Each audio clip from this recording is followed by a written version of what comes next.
Welcome back दोस्तों, आप सभी का एक बार फिर से स्वागत है मेजरमेंट एंड मेट्रोलॉजी सब्जेक्ट के लेक्चर नंबर 5th के अंदर। AKTU लेटेस्ट सिलेबस बेस्ड ये पूरा का पूरा कोर्स और लेक्चर दोनों ही होने वाले हैं, एज वेल एज इस सब्जेक्ट कोड है, इसका सब्जेक्ट कोड है BME 701 का। अभी चल रहा है यूनिट नंबर 1, ठीक है, जिसका लेक्चर नंबर 5 है। एंड बीटेक मैकेनिकल का 7 सेमेस्टर में ये सब्जेक्ट आता है। और अगर आप टेलीग्राम चैनल विजिट करना चाहते हैं तो ये रही टेलीग्राम चैनल पर आप जाके मैक ज्ञान लिख देना, उस पर टेलीग्राम पे आपको चैनल मिल जाएगा, या आप चैनल के डिस्क्रिप्शन से भी इसकी लिंक ले सकते हो, ठीक है। और अब जो लोग इस चैनल को पहली बार विजिट कर रहे हैं उन लोगों को बता दूं कि जो चैनल है हमारा यूट्यूब चैनल है, ये खाली only for mechanical core subject के लिए है। इस पर CS के सब्जेक्ट देखने को नहीं मिलेंगे, एज वेल एज आपको यहाँ पर सारे उन सब्जेक्टों की डिटेल्स मिलेगी जो आपको कहीं पर भी फ्री देखने को नहीं मिलेंगे। अब तक तो आप बात समझ गए होंगे, लेकिन जो स्टूडेंट यहाँ पर पहली बार विजिट कर रहे हैं उनके लिए बता दूं कि यहाँ पर सारे ही लेक्चर आपको फ्री मिलते हैं और पूरा का पूरा सिलेबस कवर कराया जाता है मैकेनिकल का, जो कि अब फ्री यूट्यूब पर कहीं नहीं मिलता, लेटेस्ट सिलेबस BME वाला, ठीक है। देन मैं जो लोग यहाँ पे ट्रस्टेड बहुत दिनों से, मतलब काफ़ी दिनों से 3-4 लेक्चर पढ़ रहे हैं, उन लोगों के लिए छोटा सा एक इंट्रो लेकर आ गया हूँ। जैसे बेसिकली इसमें कुछ है नहीं, जैसे BME सब्जेक्ट है हमारा, सब्जेक्ट का यूनिट 1 चल रहा है, तो इस सब्जेक्ट का नाम है मेजरमेंट एंड मेट्रोलॉजी। तो इसकी यूनिट 1 में हमने कितना कवर कर लिया है और कितना करना बाकी है, इसके लिए छोटा सा इंट्रो है ताकि आपको आइडिया लग जाएगा। बेसिकली यही है इसका यूनिट नंबर 1। अगर आप चाहो तो मैं इसका यूनिट नंबर 1 ऑफिशियली आपको क्रोम पे ले जाके भी दिखा सकता हूँ कि इसका यूनिट नंबर 1 जो है ना वो है क्या। तो अगर आप देखोगे तो ये मैकेनिकल मेजरमेंट, रुको फ्लैश लाइट बंद कर लेते हैं। तो जो हमारा यूनिट नंबर 1 है ये यही है पूरा का पूरा, जो मैकेनिकल मेजरमेंट दिख रहा है आपको, इंट्रोडक्शन टू, यही मैंने नीचे नोट डाउन कर रखा है। तो ये लेटेस्ट वाला है, ठीक है। तो अब शुरू करते हैं। तो जो ये मैकेनिकल मेजरमेंट है, इसमें सबसे हमारे 2 पार्ट है यूनिट 1 के। यूनिट 1 के 2 पार्ट है, एक तो मैकेनिकल मेजरमेंट के नाम से एंड देन दूसरा है सेंसर और ट्रांसड्यूसर के नाम से, ठीक है। तो डिटेल से चलते हैं इसके अंदर, जल्दी से ब्रीफली ले लेते हैं एक ओवरव्यू। तो इंट्रोडक्शन टू मेजरिंग इंस्ट्रूमेंट्स आप देख सकते हो, ये हमने कर लिया है, ठीक है। इंट्रोडक्शन कर लिया कि मेजरमेंट क्या होती है एज वेल एज मेट्रोलॉजी क्या होती है।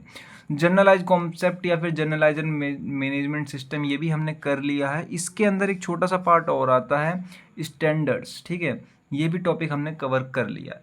आज जो हम कवर करने वाले हैं वो मेजरिंग इंस्ट्रूमेंट है। होप सोप इस पर 2 वीडियो लग जाएंगे कवर करने में, क्योंकि बहुत सारे हैं, सभी डिटेल में है, सारे के सारे ही इंपॉर्टेंट है। यानी कि ये जो टॉपिक है हमारा ये इम्पोर्टेंट है पेपर के पर्सपेक्टिव व्यू से देखा जाए तो। Sensibility, stability, range, accuracy, precision, state, dynamic response और रिपीटेबिलिटी, ये सारे के सारे ये हमारा फर्स्ट पार्ट था ऊपर वाला, ये सेकंड पार्ट है। और सिमिलरली इसी का थर्ड पार्ट ये आता है, सोर्स ऑफ एरर। एरर जहाँ से शुरू होता है, error, dynamic error, random error, error की करेक्शन क्या क्या होती है, कैलिब्रेशन, ये टॉपिक हमने कवर कर लिया है, ठीक है।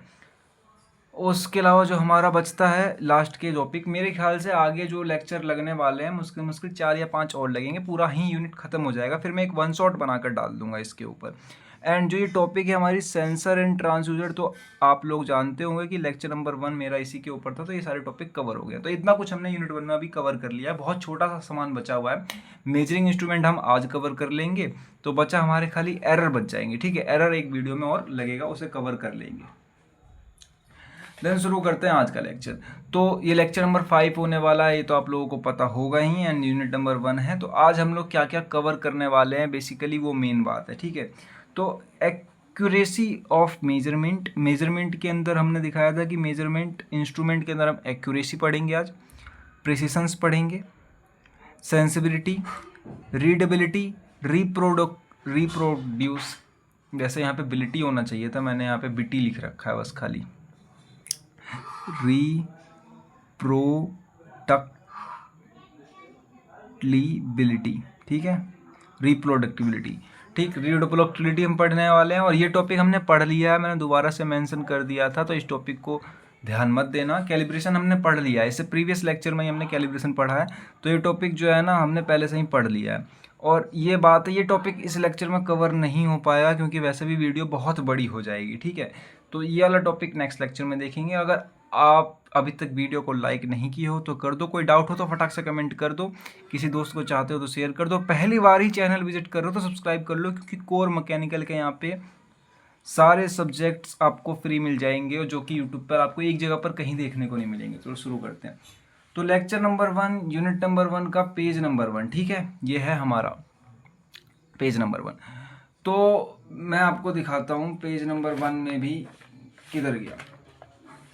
ये रहा page number 1, accuracy of measurement, ठीक है। एक्यूरेसी ऑफ मेजरमेंट से शुरू करते हैं कि मेजरमेंट के अंदर एक्यूरेसी क्या होती है। एक्यूरेसी की मैं हिंदी बताऊं आपको तो एक्यूरेसी का मतलब होता है शुद्धता। किसी मटेरियल को बनाने में उसकी जो डेंसिटी थी एटम की वो कितनी शुद्ध रही, ठीक है। Purpose of measurement is to define the true dimension of a part. हमारा जो पर्पस होता है मेजरमेंट का वो ये होता है कि निकालना, डिटरमाइन करना, पाउंड करना या जानना of the true dimension of a part. True dimension यानी कोई असली डायमेंशन, यानी उसका एक रियल डायमेंशन, ठीक है, एक रियल डायमेंशन, एक स्टैंडर्ड बनाने का, ठीक है। एंड देन एक ये बात है जो आपको कहीं नहीं मिलेगी बट स्टिल मैं लेकर आया हूँ। क्या मतलब, बात क्या है ये देखो, ये सिलेबस से टच नहीं करती है, पूरे मेजरमेंट और मेट्रोलॉजी सब्जेक्ट से रिलेटेड है। जैसे कि but no measurement can be made absolutely accurate, ठीक है। मतलब हमारा कोई भी आज तक का जितने भी मेजरमेंट आप जानते हो, उसे कोई भी मटेरियल की लेंथ, ब्रेथ, हाइट होती है या उसकी रेडियस होती है या उसकी एंगल डेंसिटी होती है, कुछ भी आप जानते हो, तो कोई भी मेजरमेंट एब्सोल्युटली करेक्ट नहीं होती है, ठीक है। पहली बात ये अपने दिमाग में रख लो। वैसे सिलेबस में हम एब्सोल्युटली करेक्ट मान के ही चलेंगे उसको, बट रियलिटी में एब्सोल्युटली करेक्ट नहीं होती है। There is always some errors, हमेशा उनके अंदर कुछ ना कुछ एरर होते हैं। The amount of error depend upon the following factor, और बेसिकली जो एरर्स होते हैं वो इन फैक्टर्स पर डिपेंड करते हैं, ठीक है। ये रियलिटी है किसी मेजरमेंट की, ठीक है, जो हम सिलेबस के अंदर नहीं देखेंगे कहीं भी, बट एकदम सच्चाई है ये। तो रियलिटी क्या है, the accuracy and design of the measuring instrument, की हमारी उसकी जो हमने इंस्ट्रूमेंट बनाया उसकी एक्यूरेसी, शुद्धता कितनी है, उसका ढांचा कैसा है, ठीक है, मेजरिंग करने का इंस्ट्रूमेंट का उसका। The skills of operator, operator जो कर रहे हैं यूज, मतलब जो उसकी मेजरिंग कर रहे हैं उनकी स्किल्स कैसी थी, उस पर भी डिपेंड करता है। मेथड अडेप्टेड फॉर मेजरमेंट, कौन सा मेथड हमने उठाया है उसकी मेजरिंग करने के लिए। टेम्परेचर वेरिएशंस, टेम्परेचर के हिसाब से मटेरियल के अंदर या इंस्ट्रूमेंट के अंदर वेरिएशंस आ जाते हैं। जैसे कि मेटल भी एक टाइम के बाद, जैसे ट्रेन की पटरियां होती है तो वो थोड़ी थोड़ी दूर रखी जाती है। आई नो कि ये बहुत सिली सा एग्जांपल होगा, पर जब ठंड के टाइम में वो जो होती हैं वो सिकुड़ जाती हैं, ठीक है, पटरियाँ जो एटम्स होते हैं मटेरियल के अंदर तो वो सिकुड़ जाते हैं, तो उनके बीच में गैप हो जाता है, ठीक है। ये दो अलग अलग पटरी थी, इनके बीच में गैप हो गया, बट स्टिल जब ठंडी खत्म होती है, जब पटरियाँ क्रॉस कर रही होती है एक दूसरे को, समझ रहे हो, मतलब ऐसे कुछ ऐसे जब क्रॉस कर रही हो तो बीच में गैप रखा जाता है थोड़ा सा, ताकि उनको क्रॉस करे। तो हमें को ये वीडियो क्लीन है ना, हाँ, तो ये क्रॉस करने पे यहाँ पे थोड़ा सा गैप रखा जाता है क्योंकि गर्मी के टाइम में ये फैल जाती हैं, ठीक है। तो टेम्परेचर वेरिएशन के कारण भी एरर जनरेट होता है। And static deformation of part of instrument, static elastic deformation, ठीक है, वो तो आप लोगों को पता ही है। तो अब ये बात हो गई, देन आगे बात करते हैं। थस द ट्रू डायमेंशन, ये ट्रू है, मैंने गलती से टूर लिख दिया था, तो ये ट्रू है। The true dimension of a part can not be determined but only by approximate, ठीक है। तो हम जो भी कैलकुलेशन कर रहे हैं ना, मान के चलना वो सारे के सारे अप्रोक्सीमेट है, कोई ट्रू नहीं है। ये बात मेजरमेंट खुद कहता है कि मैं जितने भी मेजरिंग करता हूँ वो सारे के सारे ट्रू नहीं होते हैं बट अप्रोक्सीमेट होते हैं, ठीक है। तो हम उनको नियर बाय ट्रू मान के या फिर ट्रू मान के ही चलेंगे, ठीक है, पूरे मेजरमेंट के अंदर। तो जो एक्यूरेसी की मेन डेफिनेशन आती है उसको मैंने यहाँ रेड पेन से लिखी है, आप लोग एक बार ढंग से इसको समझ लो। The agreement of the measurement, मतलब मेजर्ड वैल्यू वो जो हमने नापी है, ठीक है, मतलब हमने नाप रखी है उसको कि इतनी आई है, इसकी डेंसिटी इतनी आई है किसी मटेरियल की, किसी एटम के अंदर। The agreement of the measured value with the true value, true value मतलब जो उसकी एक्चुअल होनी चाहिए थी, ठीक है, या हम मान रहे हैं कि इतनी एक्चुअल है बट वो भी अप्रॉक्सीमेट ही है क्योंकि ट्रू वॉल्यूम हम फाइंड नहीं कर सकते, बट मान के चल रहे हैं कि इसी मटेरियल की डायमेंशन हमने इतनी मेजर करी और हो इतनी चाहिए, मतलब होनी इतनी चाहिए थी। Of the measured quantity is called accuracy, मतलब वो जितना कम होगा उतनी ज़्यादा एक्यूरेसी होगी हमारी इसकी और इसके बीच की। आगे और डिटेल में समझ में आएगा आपको। तो एक लाइन यहाँ पर और है, thus the term accuracy denote the closeness of the measured value with the true value. ठीक है, तो ये हमारी एक्यूरेसी क्या बताती है, क्लोजनेस यानी पास की चीज़ों को बताती है कि मेजर्ड वैल्यू से ट्रू वैल्यू कितनी पास में है। ठीक है, तो ये हो गई हमारी एक्यूरेसी। अब मैं यहाँ पर आपको एक बार चार्ट दिखा देता हूँ फटाक से, पेपर में चलता क्या है, क्योंकि नंबर तो बताए नहीं थे मैंने। देखो ये जो है एक्यूरेसी ऑफ मेजरमेंट जो है हमारी, ये 2 नंबर में आ सकती है। ठीक है, AKTU में 2 नंबर 2 नंबर 2 नंबर 2 नंबर, और कोई भी एज ए रैंडम। ठीक है, ये भी 2 नंबर में और ये भी 2 नंबर में आ सकते हैं, और कोई भी एज ए रैंडम इनमें से कोई 3 कंबाइन कर लेगा, 1 2 3, और ये 7 मार्क्स में आ जाएगी। या फिर कोई भी रैंडम 3 कंबाइन करके 7 मार्क्स में, मतलब कोई भी ईजिली 3 7 मार्क्स के लिए इनफ है, या 3 से ज़्यादा भी हो सकते हैं मिला जुला के। तो ये सारे 7 मार्क्स में भी पूछे गए हैं और मोस्ट इंपॉर्टेंट क्वेश्चन है सारे के सारे। ठीक है, अगर 7 मार्क्स में नहीं तो 2 मार्क्स में पूछे जाएंगे, 2 मार्क्स में नहीं तो फिर 7 मार्क्स में पूछे ही जाएंगे पक्का पक्की, मतलब पिछले जितने प्रीवियस ईयर में है पूछा ही गया है। तो ये क्या होता है, बार बार पेज नंबर 1 से पेज नंबर 2 जाने के लिए हम कहाँ तक, अब यहाँ तक पढ़ लिया था। ठीक है, the difference between measured value, देखो मेजर करी हुई value to the true value के बीच में जो डिफरेंस आता है वही होता है हमारा एरर। ठीक है, वही क्या होता है, एरर होता है। जो हमने मेजर किया उस वैल्यू से लेके ट्रू वैल्यू के बीच में जो डिफरेंस आया वही एरर। मुझे पता है कि आप लोगों के दिमाग के ऊपर से भी जा रहे होंगे बहुत सारे कॉन्सेप्ट, सब्जेक्ट पूरा थ्योरी है तो थ्योरी डील कर रहे हैं, डायग्राम ज़्यादा है नहीं इनके अंदर।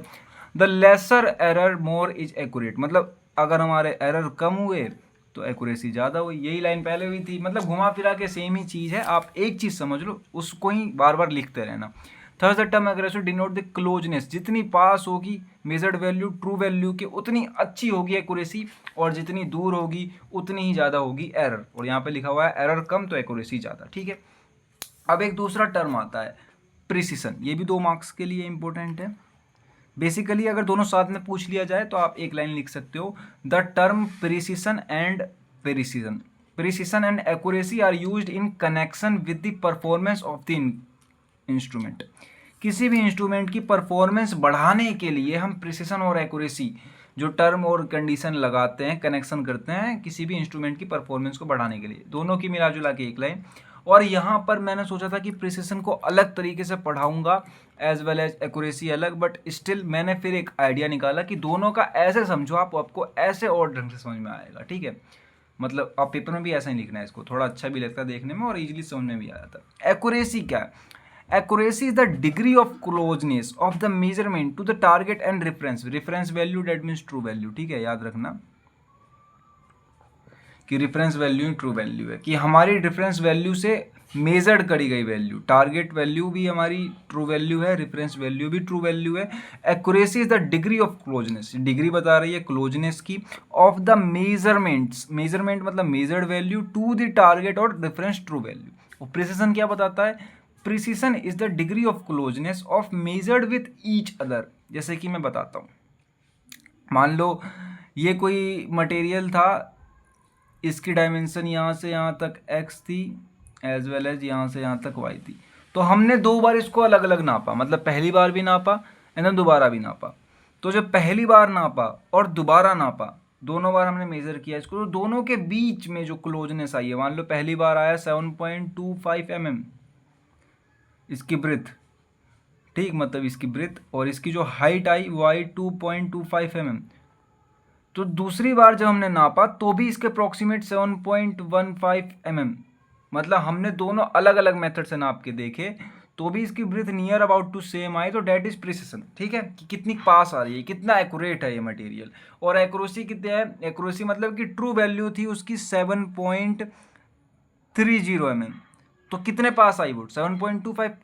ठीक है, ये ब्रीथ हो गई इसकी, इतनी वो इसके पास में, यानी 0.05 mm की क्या एरर है उसके अंदर। ठीक है, आगे डिटेल में बढ़ेंगे एरर को, तो एरर अलग चीज़ है। Accuracy often referred as a high error, accuracy अगर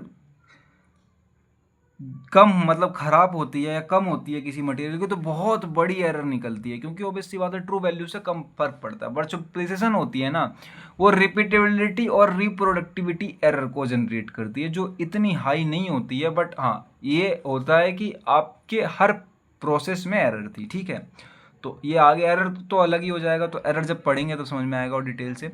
accuracy is measured near the true value, accuracy हमेशा मेजर करी जाएगी नियर द ट्रू वैल्यू के, ठीक है। और प्रिसिशन क्या करते हैं, consist result of repetitive measurement, मतलब कि आपने एक ही मेजर को अलग अलग प्रोसेस से करते जा रहे हो तो कंसिस्टेंट रिजल्ट निकलते जा रहे हैं, हर बार सेम आ रहे हैं, तो सेम तो थोड़े से अलग आ रहे हैं, तो ये प्रिसिशन।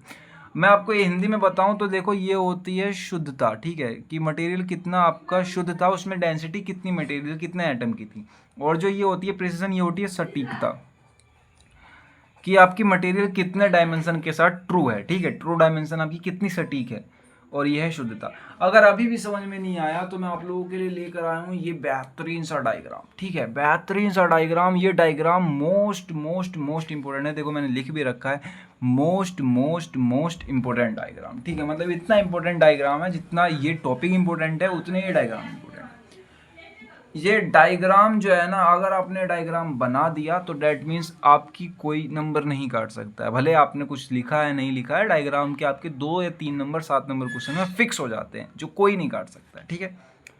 तो डायग्राम में कुछ नहीं है, एक ग्राफ ऐसे प्लॉट करना है, एक ग्राफ ऐसे प्लॉट करना है, इधर हो जाएगी प्रोबेबिलिटी डेंसिटी की हमने मान रखी है, इतनी डेंसिटी है, ठीक है, या फिर मटेरियल की डेंसिटी इतनी है एटम की, एंड इधर वैल्यू, ठीक, मटेरियल की कितनी वैल्यू है। तो देखो हमें जो ट्रू वैल्यू है ये दिख रही है ना आपको, ये स्ट्रिप, ये ग्राफ पे ये हमने मान रखी है कि इतनी मटेरियल को हमें बनानी है, इतनी इंस्ट्रूमेंट को बनानी थी हमें, तो ये है हमारी ट्रू वैल्यू जितनी बनानी है, बट बनी इतनी दूर पहले है, ठीक है, मतलब इस ग्राफ में देखोगे तो बनानी यहाँ थी, बन गई यहाँ, ठीक है, बन गई यहाँ, तो ये आ गई हमारी जो दिख रही है पूरी की पूरी, ये आ गई हमारी बनी पड़ी ओरिजिनल वैल्यू यानी मेजर्ड वैल्यू, और ये है हमारी ट्रू वैल्यू, ठीक है। तो अब ये जो हमारा मटेरियल यहाँ से लेके यहाँ तक दिख रहा है आपको, तो इसको हम अगर बार बार नापेंगे मटेरियल को, ठीक, मटेरियल को हम मेजर कर रहे हैं बार बार, तो वो डेट इज प्रिसिशन, ठीक है। और अगर हम मटेरियल की ट्रू वैल्यू से मटेरियल को नाप रहे हैं, मेजर कर रहे हैं मटेरियल की ट्रू वैल्यू से अभी क्या बनी है उसकी, तो ये है एक्यूरेसी। यही सिंपल सा डायग्राम है कि आप ट्रू वैल्यू से अगर मेजर्ड वैल्यू को नाप रहे हो तो वो एक्यूरेसी, और मटेरियल को ही बार बार नाप रहे हो, मटेरियल की ही मेजरमेंट चल रही है, तो वो प्रिसिशन, ठीक है। एज आई थिंक कि आपको समझ में आ गया होगा। एक ये लाइन आपके लिए इंपॉर्टेंट हो सकती है कि high precision and low accuracy. इस डायग्राम में देखो आपको प्रिसिशन हाई मिल रहा है क्योंकि बार बार सेम रिजल्ट आ रहा है यहाँ पे, क्योंकि प्रिसिशन दोनों तरफ सही है, बट एक्यूरेसी यहाँ पे बहुत लो है क्योंकि मटेरियल बनना यहाँ था, बना यहाँ पे इतना पीछे डायमेंशन में बना है, प्रोबेबिलिटी डेंसिटी भी आपको दिख रही है कितनी आगे पीछे है, ठीक है। तो ये लाइन आपके लिए इंपॉर्टेंट है, लिख देना इस डायग्राम के नीचे। अब देखो एक टर्म आता है कि factor affecting the accuracy of the measuring system, मतलब अब मैंने एक्यूरेसी पे फोकस इसलिए किया है क्योंकि कभी कभार ना 7 मार्क्स में सिर्फ एक्यूरेसी पूछ ली जाती है, एक्यूरेसी ऑफ मेजरमेंट के नाम से, ठीक है। तो ये क्वेश्चन कभी कभार जब किस्मत खराब हो तो आ जाती है, होप्स ऑफ आपके में ना आए, बट आती है तो इसके बारे में लिखना पड़ेगा आपको अच्छा खासा। तो factor affecting the accuracy of the measuring system, मतलब कि मेजरिंग सिस्टम को कौन कौन से फैक्टर अफेक्ट करते हैं, तो उस खाली 5 ही करते हैं, उस खाली 5 को जानना है आपको। मैं ट्रिक भी बताऊंगा कि कैसे याद रख सकते हो। तो factor affecting the calibration standard, factor affecting the work pieces, factor affecting the person who carries out the measurement, factor affecting the inherent characteristics of instrument, factor affecting the environment. यही 5 है। वैसे तो सुन के अच्छे से लग रहे होंगे, थोड़ा सा डिटेल में बात कर लेते हैं कि फैक्टर क्या क्या है इनके। तो देखो factor affecting of the standard यानी पहला वाला फैक्टर अफेक्टिंग द स्टैंडर्ड, तो it may be affected by coefficient of thermal expansion, मतलब ये खाली वो टर्म है जो आपको याद रखने हैं, ठीक है। ऊपर से ओवरव्यू लेते हुए चलो, सब्जेक्ट पूरा थ्योरी है, अगर रटने की कोशिश करोगे तो कुछ समझ में नहीं आएगा, थोड़ा थोड़ा भी याद रहेगा ना, पेपर में डायग्राम बनाना और लिख देना। मेरा मानना यही है कि सब्जेक्ट में ज़्यादा नहीं पढ़ना है, बट जो भी पढ़ना है ध्यान में रखना है। Coefficient of thermal expansion, calibration interval, stability with time, elastic properties, ये अफेक्ट कर रहे हैं फैक्टर्स स्टैंडर्ड को। स्टैंडर्ड मतलब जो हमने मेन पीस बनाई है इसी से ही हम दूसरे पीस को कंपेयर कर रहे हैं, तो कहीं यही तो जो है डिफेक्ट नहीं है हमारी, तो हम जिसको भी इससे कंपेयर करेंगे तो सब डिफेक्ट होते चल जाएंगे। तो स्टैंडर्ड हमारा अच्छा होना चाहिए, इलास्टिक प्रॉपर्टी उसकी ठीक होनी चाहिए, एंड देन ज्योमेट्रिकल कॉम्पैक्टिबिलिटी भी जो होती है बनाने की, जो अच्छी सी कॉम्प्लेक्सिटी होती है वो भी ठीक ठाक होनी चाहिए। एंड देन आगे बात करते हैं factor affecting the work piece. अब वर्क पीस क्या है, देखो जैसे कि हमारा ये तो स्टैंडर्ड है और ये है वर्क पीस। तो अब वर्क पीस को कौन कौन से फैक्टर अफेक्टेड कर, जैसे वो क्लीननेस, उसकी सफाई ढंग से नहीं हुई है, उसके ऊपर रस्टिंग हो रखी है, जंग लगा हुआ है, ठीक है, सरफेस फिनिश नहीं हुआ है, उसके ऊपर हमने ग्राइंडिंग नहीं करी है, सुपर फिनिशिंग नहीं करी है, ऐसे ही मटेरियल बना रहे हैं। सरफेस डिफेक्ट्स हो सकते हैं। अब सरफेस डिफेक्ट्स बहुत सारे होते हैं, आई होप कि आपने पढ़ रखे हो, और नहीं भी पढ़े हैं तो कोई बात नहीं, इतना बड़ा नहीं है टर्म। हिडन ज्योमेट्री मतलब कि छुपी हुई इसके अंदर, जैसे कि ये ढांचे होते हैं, मान लो ये अंदर से पूरा टूटा हुआ है और देन ऊपर से एकदम ओके है इधर इधर सब जगह से, तो ये मटेरियल जो है ना वर्क पीस कहलाने के लायक नहीं, क्योंकि अंदर से पूरा खराब है। तो इसे कहते हैं हिडन ज्योमेट्री, कि अंदर क्या क्या है इसके, वो देखना पड़ता है। थर्मल इक्वलाइजेशन की ऐसा होता है कि मटेरियल को आपने हीट किया, इधर से क्यू अमाउंट ऑफ हीट दिया, तो इधर भी क्यू अमाउंट ऑफ हीट ही आना चाहिए। इक्वलाइजेशन मतलब ऐसा है कि अगर इधर ज़्यादा हीट है तो ऐसा ना हो कि यहाँ पे हीट ज़्यादा एब्जॉर्ब कर रहा है एंड देन यहाँ पे हीट कम जो एब्जॉर्ब कर रहा है, तो हीट की वैल्यू बहुत कम हो जाए यहाँ पे। तो इक्वलाइजेशन होना चाहिए, पूरे मटेरियल में सेम हीट डिस्ट्रीब्यूशन होना चाहिए। Factor affecting the inherent characteristics of instrument. Inherent जैसे स्केल एरर हो गया, इफेक्ट ऑफ फ्रिक्शन, मतलब ये वो टर्म है जो बहुत बड़े डीप जा रहे हैं, बस खाली आप ऊपर से देख लो। कैलिब्रेशन एरर होता है, यानी कि स्टैंडर्ड में एरर होता है। मैकेनिकल पार्ट्स कुछ एरर है या जीरो ड्रिफ्ट एरर है, तो ये सारे टर्म हो गए आपके। एज वेल एज आगे और देखने को मिलेंगे दो फैक्टर अफेक्टिंग पर्सन्स, जैसे कि आप स्किल लोग, मतलब कि कोई आदमी मेज़र कर रहा है और वो ज़्यादा स्किल नहीं है, जैसे ट्रेनिंग स्किल नहीं है या फिर हायर प्रोडक्टिविटी नहीं है उसके पास, दिमाग मतलब ऐसा कहो कि उसके पास उसने मेजरिंग करने की, इंस्ट्रूमेंट करने की पढ़ाई नहीं करी है, तो वो आदमी तो पता ही नहीं चलेगा उसको कौन सा मटेरियल ज़्यादा अच्छा बनाना है, कौन सा मटेरियल ख़राब है। तो उसके लिए एक ट्रेनिंग स्किल्ड बंदा चाहिए, मतलब वर्कर तो चाहिए ही। Ability to select measuring instrument and standard, मतलब उस आदमी को पता होना चाहिए कब से कौन सी मटेरियल पे कौन सा जो मेजरिंग करनी है उसके लिए कौन सी सिलेक्ट करनी है, कौन सी मेथड सही है, कौन सा स्टैंडर्ड सही है, मतलब अच्छा खासा टैलेंटेड आदमी चाहिए वहाँ पे। फैक्टर अफेक्टिंग इन्वायरमेंट को भी अपना, जैसे आसपास का टेम्परेचर, कुछ मटेरियल होते हैं जो टेम्परेचर बढ़ने से घटने से ख़राब हो जाते हैं। ह्यूमिडिटी मतलब नम्यता, जैसे ठंडियों के टाइम में एयर के अंदर नमी होती है, तो वही एयर के अंदर नमीता होती है, मतलब जैसे पानी के मॉलिक्यूल एयर के अंदर। क्लियर सराउंडिंग, आसपास का जो सराउंडिंग है वो क्लियर होना चाहिए, ऐसा नहीं है कि उसके पहले भी कोई मेजरिंग हुई है, उसके मटेरियल पड़े हुए हैं वहाँ पे और उसी के ऊपर दूसरी मेजरिंग चल रही है, तो इससे डिफेक्ट हो सकते हैं, ठीक है, अफेक्ट कर सकते हैं। हीटिंग एलिमेंट, सनलाइट पीपल, कुछ काम दिन की रोशनी में नहीं करे जाते, उन मटेरियल को छुपा के रखे जाते हैं, ताकि वो तो घर के अंदर बनते हैं या फिर ऐसा कैसा, तो डायरेक्ट सनलाइट में नहीं बनाए जाते उनको, धूप की रोशनी में। तो और आपको याद रखने के लिए देखो मैं एक वर्ड लेकर आया हूँ, स्वाइप, ठीक है, आपको खाली स्वाइप याद रखना है। मैं बहुत ही टेक्निकली वे में नहीं जा रहा हूँ, मैंने पहले भी कहा था कि खाली आपको समझ में आना चाहिए। देखो स्वाइप, अब स्वाइप से यहाँ पर हर एक वर्ड क्लियर हो जाएगा आपका।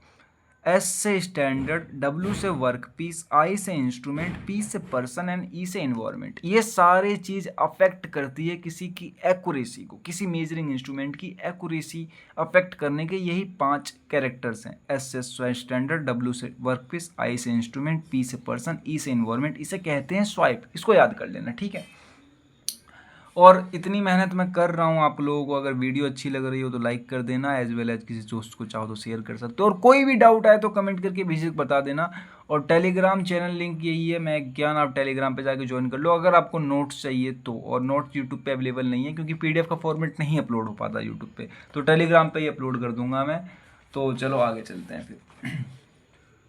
आगे हमारा न्यू ही टॉपिक शुरू होता है, सेंसिटिविटी, ठीक। सेंसिटिविटी का मतलब मैं आपको हिंदी में बता देता हूँ, वैसे प्रिकॉशंस का मतलब ही बता दिया था, और एक्यूरेसी का संवेदनशीलता होता है इसका मतलब, ठीक है, संवेदनशीलता।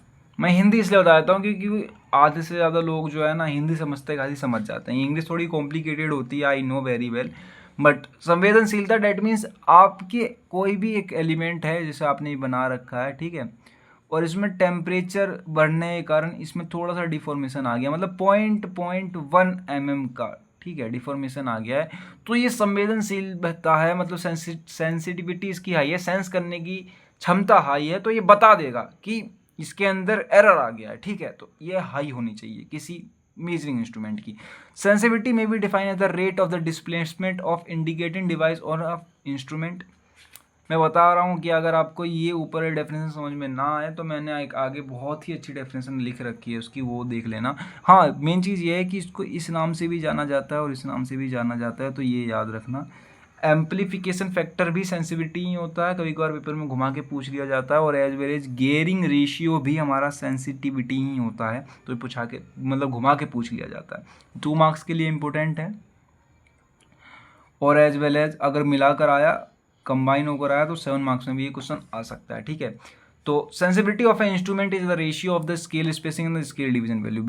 यहाँ पर सिर्फ 2 बात है, scale spacing and scale division, ठीक है। तो 2 चीज़ मेन है, स्केल स्पेसिंग, स्पेस डिवीजन। उतना डिटेल में नहीं जा रहे हैं, आप सीधा इस डायग्राम की है समझो कि इधर इंस्ट्रूमेंट की डेंसिटी है और इधर मेजर्ड क्वांटिटी है, तो इसके ऊपर एक ग्राफ फ्लोट हो रहा है। तो dx/dt जो हमारी सेंसिटिविटी यानी s सेंसिटिविटी की y की वैल्यू dy/dy, यानी कि x हो गया हमारा स्केल स्पेसिंग और dy हो गया स्केल डिवीजन, ठीक है। अभी तक कुछ नहीं समझ में आया, मैंने ये तो उन लोगों के लिए था जिनको एक्स्ट्रा लिखना है बेसिकली। अब आ जाओ एकदम रियल वाले पे, 2 लाइन की डेफिनेशन पूरी समझ में आएगी आपको, और अगर 2 नंबर में आता है तो इससे ज़्यादा कुछ भी मत लिखना। देखो ये इजी डेफिनेशन मैंने लिख भी रखी है यहाँ पे कि this one is going to be easy definition, ठीक है, आप लोगों के लिए बहुत आसान होने वाली है। The sensitivity in measured is measurement के अंदर जो सेंसिटिविटी होती है is a measure of the change, measure करती है चेंज को इन इंस्ट्रूमेंट के अंदर आउटपुट डेट अकर, जो आउटपुट हमें मिल रही है मेजरमेंट से, जो इंस्ट्रूमेंट करके हमें आउटपुट मिल रही है उसको मेजर करती है, और वो अकर करती है that occur when the quantity being measured input change by given output, कि हमने कुछ आउटपुट दिया और अंदर थोड़ा सा भी चेंज हो रहा है तो हमें ये पता चल जा रहा है by the help of instrument output, ठीक है। मैंने पहले ही बताया था कि अगर थोड़ा भी चेंज हो तो हमें पता चल जाता है डेट इज सेंसिटिविटी। यही बहुत आसान लैंग्वेज में लिखी हुई है ये, और इसका एक छोटा सा ही आप इसे ऐसे डिब्बे में डाल दोगे ना पेपर में, तो ये बहुत अच्छा लगेगा देख के, और इजीली नंबर भी ग्रैब कर लेंगे आप लोग कि SOM यहाँ पर है सेंसिटिविटी ऑफ मेजरमेंट। आप यहाँ पे सिर्फ सेंसिटिविटी भी लिख सकते हो। स्केल डिफ्लेक्शन डेट मीन्स वही scale division. Value of measure productivity deflection that means वही, मतलब यहाँ पे थोड़ा घुमा के लिखा हुआ है और ये देखने में आसान भी लग रहा है। स्केल डिवीजन मतलब कि क्या डिवीजन हो रहा है, और वैल्यू ऑफ मेजर्ड हमने जो पहले मेजर्ड किया था प्रोडक्ट प्रोड्यूसिंग डिफ्लेक्शन, और उसके बाद में जो मेजर्ड वैल्यू आई है वो, ठीक है। तो ये डिवाइड में होती है, यहीं पर हमारी खत्म हो जाती है सेंसिटिविटी। अब सेंसिटिविटी तो आपको समझ में आ गई होगी, संवेदनशीलता। अब आती है बात readability.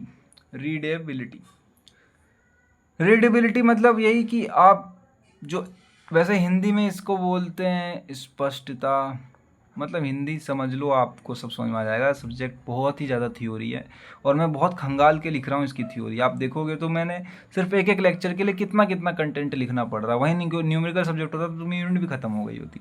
Readability refers to case with which the readings of measuring instrument can be read. मैं इजीली बताऊँ कि मान लो रीडेबिलिटी होती क्या है।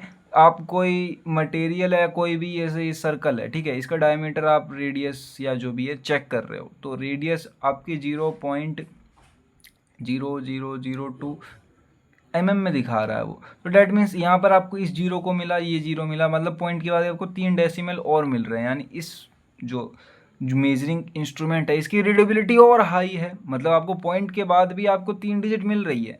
और कोई है जो खाली 0.1 mm से पीछे नहीं बता पा रहा है, यानी पॉइंट के बाद खाली आपको 1 डिजिट मिल रही है इसके अंदर, ठीक है। तो ये रीडेबिलिटी जिसकी जितनी अच्छी होगी वो उसका मेजरिंग इंस्ट्रूमेंट उतना ही अच्छा होगा। तो readability refers to the case with which the reading of measuring instrument can be read, मतलब इजीली रीड करा जा सके, ठीक है। It is the smallest change in a measure value than an instrument scale displaying can show clearly, ठीक है। Main चीज़ यहाँ पे लिखा हुआ है क्लियरली, कि साफ साफ दिखना चाहिए। अगर छोटी सी भी क्वांटिटी चेंज करी गई है इंस्ट्रूमेंट के डायमेंशन में, मतलब मटेरियल के डायमेंशन में, तो इंस्ट्रूमेंट स्केल हमें वो दिखा दे क्लियरली, ठीक है। High readability means easier more accurate observation of result, मतलब कि अगर आपके पास हाई रीडेबिलिटी है तो अच्छी बात है, इससे आपका एक तो मेजरिंग इंस्ट्रूमेंट अच्छा है आप एक्यूरेट कैलकुलेशन कर सकते हो और एक्यूरेट रिजल्ट निकाल सकते हो by the observation of this instrument. Example के तौर पे डिजिटल कैपिलर जो है होता है ना, वो 0.011 mm तक शो कर देता है। वैसे कैपिलर वर्नियर कैपिलर की जो लिस्ट काउंट होती है वो होती है 0.02 mm, ठीक। तो वो भी एग्जांपल पे आप लिख सकते हो। Vernier caliper, digital caliper 0.11 mm तक दिखाता है, वर्नियर कैलिपर 0.02। बेसिकली कि आप देखो तो सबसे छोटी डिजिट इसमें यही होती है, इसकी लिस्ट काउंट होती है ये, ठीक है। दोनों सेम ही है, 0.1 mm 0.2 mm। तो ये लीस्ट काउंट है, सबसे कम 0.2 mm तक दिखा देता है। दोनों भी आप एग्जांपल में लिख सकते हो। देन आगे चलते हैं। आगे हमारा नेक्स्ट टॉपिक आता है रिप्रोडक्टिविटी। अब रिप्रोडक्टिविटी की हिंदी क्या ही बताऊं, समझ जाओ आप, ठीक है। ऐसा इसलिए क्योंकि इसकी हिंदी बताने लायक कुछ है नहीं, आप एक ही चीज़ को बार बार रिप्रोड्यूस कर बना रहे हो, तो डेट्स इट, यही है। लेक्चर नंबर 5 है, BME 701 सब्जेक्ट पढ़ रहे हैं हम, यूनिट नंबर 1 है और ये मेरा पेज नंबर 6 है क्योंकि बहुत कुछ लिखना पड़ता है इसके अंदर।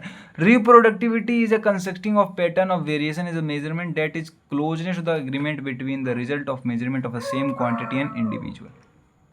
सिंपल बताऊं, बहुत ही आसान, कॉम्प्लिकेटेड डेफिनेशन लग रही है बट सारे कॉन्सेप्ट ईजी हैं। रिप्रोडक्टिविटी का मतलब यही होता है कि आपने एक ऐसा मेजरमेंट किया है जो बहुत ज़्यादा पास है, मतलब आपने एक, जैसे कि ये आपने मटेरियल का मेजरमेंट किया, इसकी डायमेंशन कुछ भी आ सकती है, मान लो वाई आ गई, ठीक है। इसकी ये डायमेंशन जो आपने हाइट नापी थी इसकी, ये आ गई वाई, ठीक है, या वाई अमाउंट आ गई mm में, ठीक है।